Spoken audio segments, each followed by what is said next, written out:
രാവിലെ ഒരു 6:30 ആയിക്കാണും.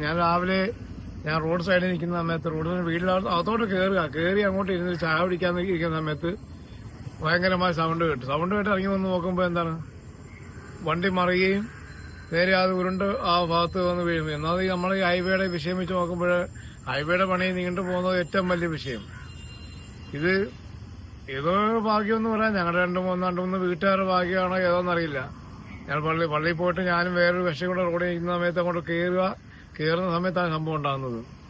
ഈ ഡ്രൈവർ ഉറങ്ങിപ്പോയതാണെന്നാണ് പറയുന്നത്. ആ ഇപ്പം ഈ ഓടപണി എല്ലാ ഭാഗത്തും കഴിഞ്ഞിട്ട് ഞങ്ങളുടെ ഈ ഭാഗം പെൻഡിങ് കിടക്കുക. ആ വീണതാണ് ഈ സംഭവം. വീണില്ലായിരുന്നെങ്കിൽ ഇത്രയും ഒരു വലിയ സംഭവം ഉണ്ടാകത്തില്ല അവിടെ. ഇതിപ്പോ നിരന്തരമായിട്ട് ഹൈവേയിൽ ഇപ്പൊ അവിടെ 2-3 വട്ടമായിപ്പം. ഒരു വട്ടമോ 2 വട്ടമല്ല. ഇപ്പം ഈ ഹൈവേയുടെ പണി എത്രയും പെട്ടെന്ന് പൂർത്തീകരിച്ചില്ലെങ്കിൽ ഇനിയും അപകടങ്ങൾ ഇതുപോലെ തുടർന്ന് വന്നുകൊണ്ടിരിക്കും. പേരെന്തോ? എന്റെ പേര് അബ്ദുൽ ലത്തീഫ്.